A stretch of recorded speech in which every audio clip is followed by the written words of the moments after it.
In the beginning there was the universal monarch, the firmly seated God, the motionless sun.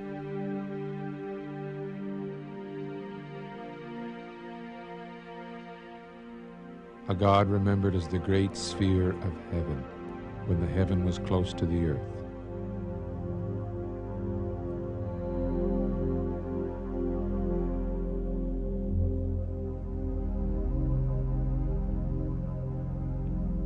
The universal monarch possessed a luminous eye, heart, and soul, the mother goddess, Venus, daughter and spouse of the universal monarch.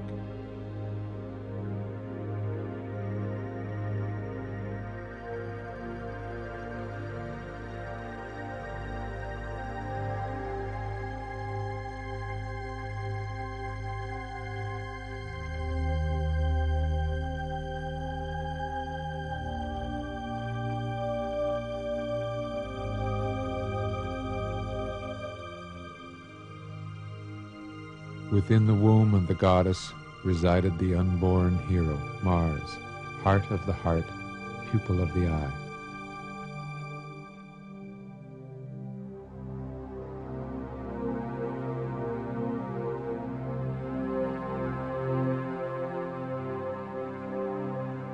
The goddess was the great star, radiating its comet-like hair in all directions, the celestial prototype of the beautiful princess.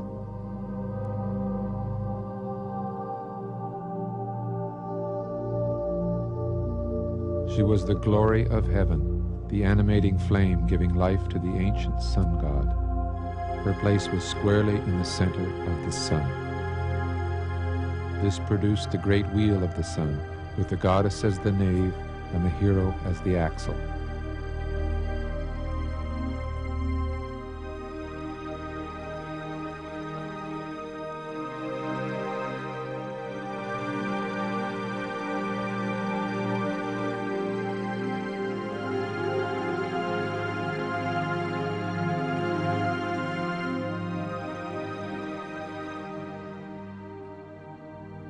As the configuration evolved, the comet-like streams gathered into three rays, remembered as the triform or threefold goddess.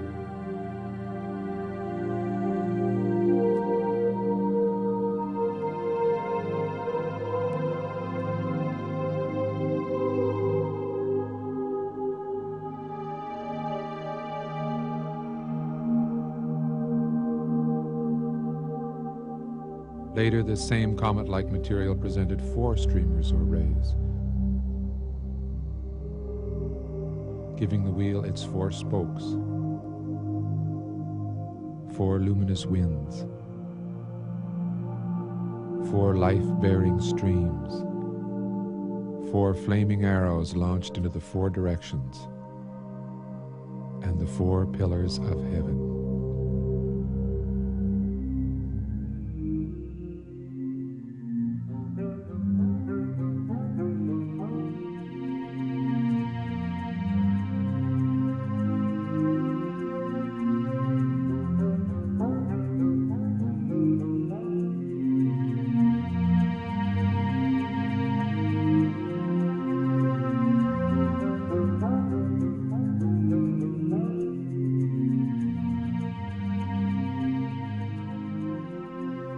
Day and night arrived with the coming of a great crescent on Saturn, this crescent enclosing the central star of Venus. Saturn's crescent horns provided the celestial timepiece for the daily cycle, fading against a brightening sky as they rose to the right.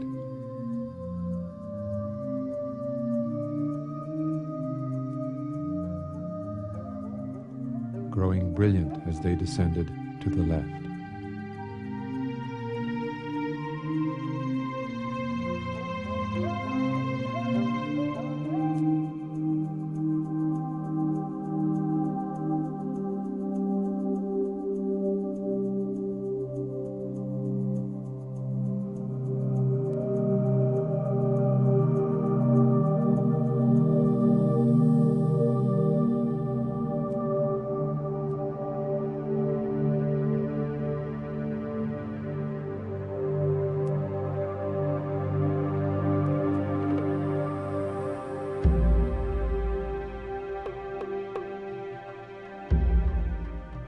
hero was born from the womb of the mother goddess and wore the goddess as a conical crown. He grew a beard.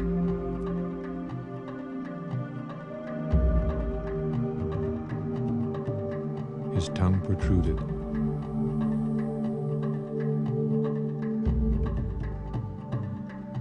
He took the form of a dagger or peg plunged into the below.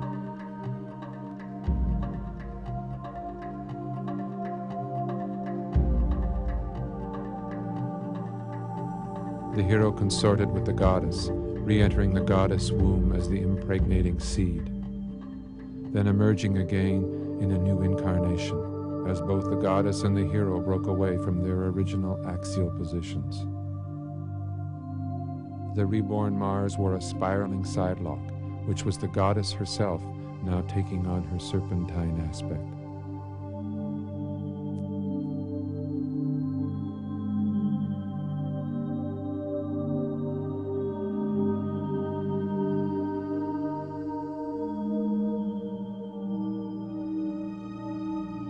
Hero and goddess engaged in a spiraling dance about the cosmic center.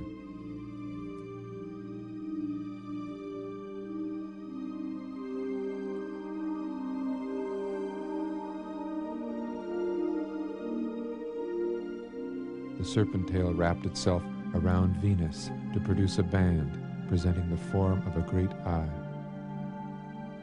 so that in its re-entry, Mars became the pupil, or the red apple, of the eye.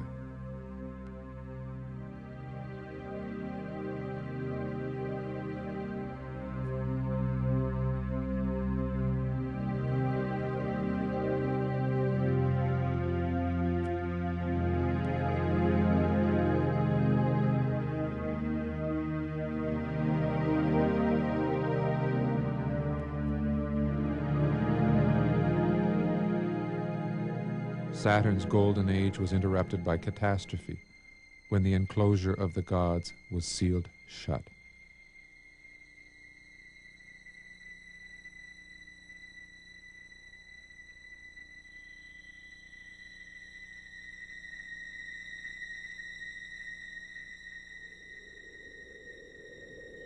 The descent of the hero in his dark aspect brought overwhelming clouds and darkness.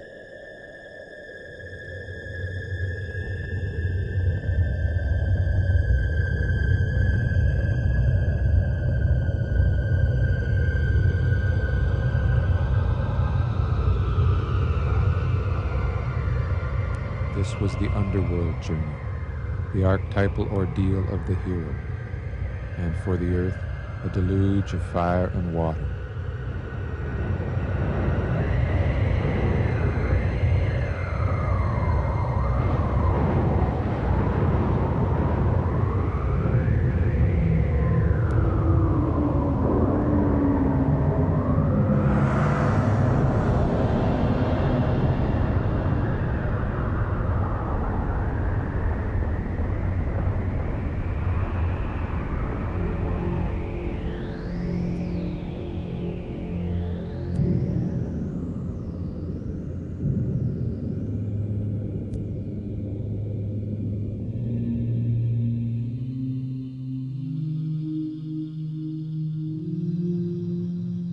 Then Mars rose out of the waters of the deep to produce the world mountain.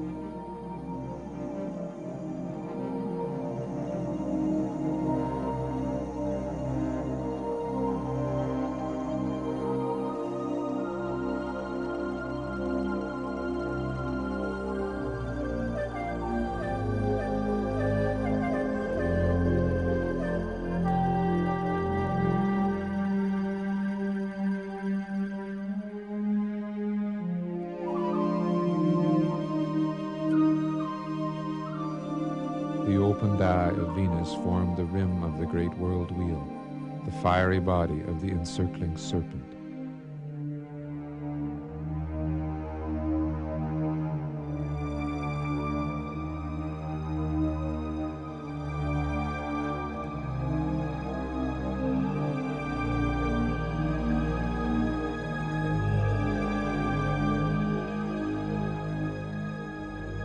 watered by the four rivers, this was the land of the gods, resting on the summit of the world mountain, a bright crescent forming the horned peak.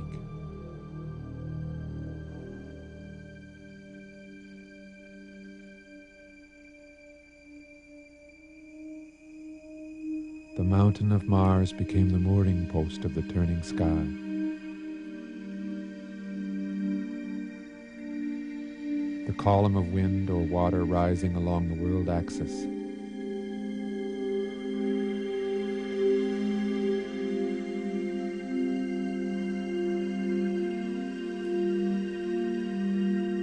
The pillar of the cosmos, with its four extensions holding aloft the world wheel. But the ancient paradise did not last. The hero spirited away the goddess, or stole the heart of the universal monarch who tumbled from the summit of heaven.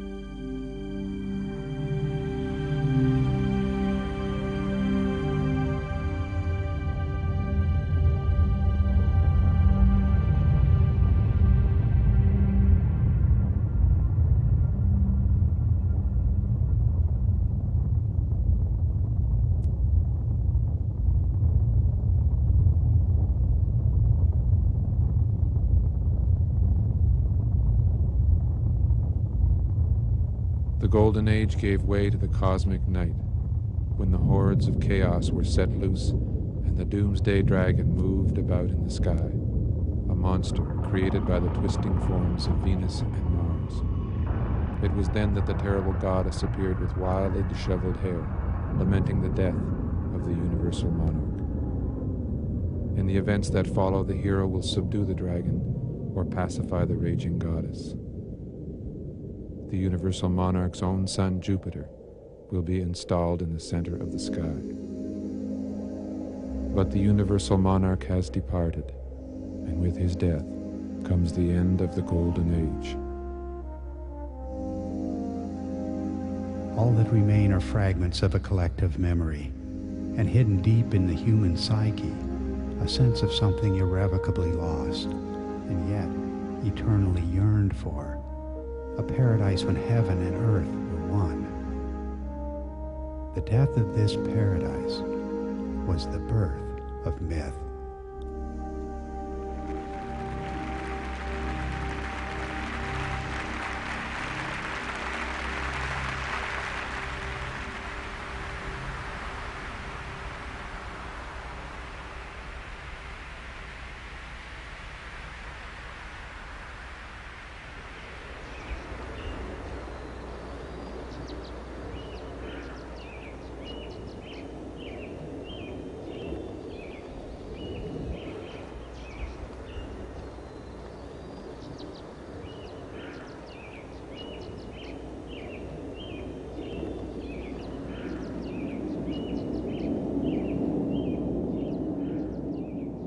For several decades now, our probes have explored the heavens, returning messages that challenge our long-held assumptions.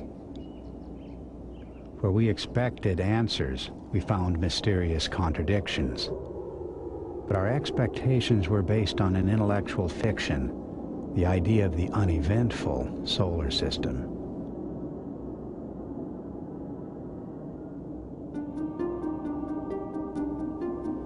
Can we allow for the possibility that our ancestors experienced extraordinary cosmic events, events we've simply forgotten?